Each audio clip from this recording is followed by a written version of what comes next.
Hai, kembali lagi bersama saya Jenny merangkum beberapa topik berita selama sepekan terakhir yang informatif dan penting untuk Anda simak. Ada korban pencurian motor di Surabaya malah berterima kasih ke malingnya. Loh, kok bisa? Selain itu, ada PDIP yang ngeyel minta sistem pemilu 2024 jadi proporsional tertutup. Apa sih itu? Hingga kabar bahwa girl group Korea Blackpink bakal punya adik baru. Berikut selengkapnya.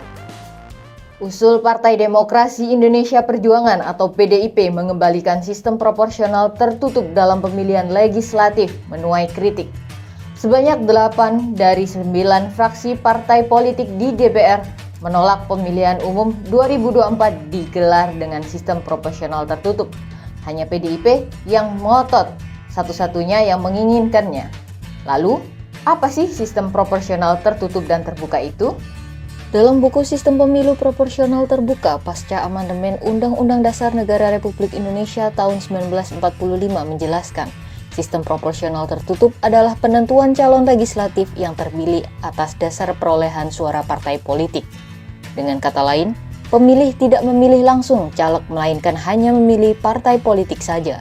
Pada pemilihan legislatif hanya memuat nomor urut, nama, dan logo partai. Partai politiklah yang menentukan caleg dan nomor urut caleg. Artinya, jika partai A mendapatkan kursi DPR sebanyak 2 kursi, maka caleg partai A nomor urut 1 dan 2 yang akan mengisi posisi tersebut. Sangat berbeda dengan proporsional terbuka yang berjalan selama ini. Sistem proporsional tertutup sebelumnya telah diterapkan di Indonesia sejak pemilu era Orde Lama hingga Orde Baru. Tercatat, Indonesia pernah menerapkannya pada 1955 dan 1999. Sistem ini pada Orde Lama membuat sistem politik menjadi demokrasi terpimpin. Sudah 8 partai politik yang menyatakan sikap penolakan pemilihan umum dengan sistem proporsional tertutup. Kedelapan parpol tersebut adalah Partai Golkar, Gerindra, Nasdem, PKB, Demokrat, PKS, PAN, dan P3. Nyatanya implementasi sistem proporsional tertutup pada era Orde Baru melahirkan kekuatan oligarki kepartaian dan membuat nilai-nilai demokrasi kian terkikis. Ketua Umum Partai Demokrat Agus Harimurti Yudhoyono atau AHY menyatakan bahwa partainya sejak awal menolak sistem proporsional tertutup karena menurutnya sistem tersebut merampas hak demokrasi rakyat. Yang pertama, jangan sampai ada hak rakyat dalam kehidupan demokrasi ini yang dirampas. Jika terjadi sistem pemilu tertutup, maka rakyat tidak bisa memilih secara langsung wakil-wakil rakyatnya. Padahal kita ingin semua menggunakan haknya dan tidak seperti membeli kucing dalam karung. Tak ambil pusing menyikapi pertemuan parpol parlemen yang menolak sistem proporsional tertutup pada pemilu 2024. Sekretaris Jenderal PDIP Hasto Kristianto menilai pertemuan itu merupakan hal biasa dalam politik dan akan tetap pada usulan sistem pemilu proporsional tertutup. Jadi bagaimana menurut kalian? Indonesia cocok pemilu proporsional tertutup atau terbuka nih? Baiklah, kita ke kabar selanjutnya. YG Entertainment, agensi hiburan Korea yang menaungi Blackpink dan Big Bang, baru-baru ini mengejutkan penggemar dengan merilis sebuah poster dengan tajuk YG Next Movement. Lewat akun Twitter resminya, dalam poster tersebut terdapat 7 siluet yang diasumsikan sebagai member grup idola wanita terbaru mereka. Dalam videonya, para anggota Baby Monster terlihat tengah melakukan sederet latihan dengan kompilasi produser Yang Hyun-suk serta para artis YG yakni Winner, Blackpink, dan Akmo memberi pandangan pujiannya pada grup tersebut. Sebelumnya YG diketahui telah mendaftarkan hak cipta untuk nama Baby Monster atau disingkat dengan Baemon. Sejak saat itulah banyak penggemar yang berspekulasi nama tersebut akan menjadi nama grup baru YG selanjutnya. Menurut laporan eksklusif Ocean tahun lalu, girl group YG ini berisi trainee terbaik yang rata-rata telah menjalani masa pelatihan 4-5 tahun lamanya. Wah, lama banget ya.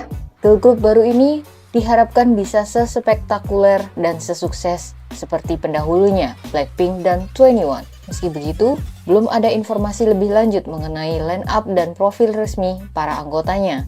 Namun rumor mengenai 7 anggota Baby Monster ini telah ramai dibicarakan di kalangan penggemar belakangan ini. beredar rumor bahwa girl group baru YG ini terdiri dari kewarganegaraan Korea, Thailand, dan Jepang. Penasaran dengan kemampuan penampakan girl group baru bentukan YG Entertainment cikal bakal adik baru Blackpink ini? Mahkamah Agung menolak permohonan kasasi Heri Wirawan, si pemerkosa 13 santri asal Jawa Barat. Alhasil, hukuman mati Heri Wirawan berkekuatan hukum dan tetap akan bisa dieksekusi. Heri Wirawan sendiri mengaku telah memperkosa santriwatinya hingga hamil dan melahirkan. Hal itu terungkap dari perbincangan Karutan Bandung Rico Steven dengan Heri 13 Desember 2021. Aksi itu diketahui dilakukan olehnya pada rentang waktu 2016 hingga 2021. Sebagai informasi sebelumnya, Heri dituntut hukuman mati oleh jaksa, namun Majelis Hakim Pengadilan Negeri Bandung awalnya hanya menjatuhkan vonis hukuman penjara seumur hidup. Jaksa penuntut umum selanjutnya melakukan banding.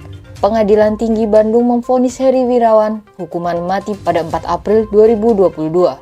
Selain hukuman vonis mati, Heri juga diwajibkan membayar uang ganti pada korban sebesar 300 juta rupiah.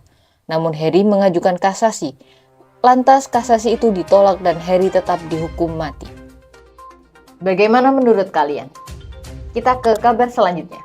Mahasiswa Institut Teknologi 10 November Surabaya bernama Thorik Alatas, korban pencurian di Surabaya, mendapatkan kembali sepeda motor yang dicuri oleh pelaku.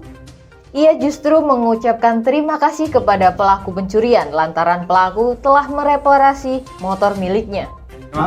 Terima kasih buat RBJ telah memperbarui bodi motor saya, telah spion baru, sama dicat ulang buat bodinya. Kepala Satuan Reserse Kriminal Polrestabes Surabaya AKBP Mirzal Maulana menyebutkan aparat Polrestabes Surabaya melalui unit tim reserse mobil Resmob mengungkap pencurian yang dilakukan pelaku yang berinisial MJR asal Sidotopo, Surabaya. Hal itu berdasarkan 7 laporan dari masyarakat. Akhirnya polisi membekuk MJR yang telah melakukan pencurian di 7 TKP selama 1 bulan terakhir. Sementara seluruh barang bukti akan dipinjamkan pakai kepada pemilik untuk digunakan sebagai mestinya, agar tidak mengganggu aktivitas para korban. Sementara itu pelaku MJR dan rekannya akan segera menjalani proses penyidikan.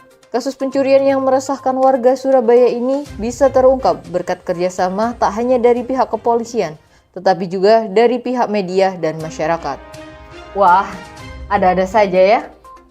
Oke, itu tadi beberapa rangkuman topik terhangat selama sepekan terakhir. Sampai jumpa di pekan selanjutnya. Bye-bye.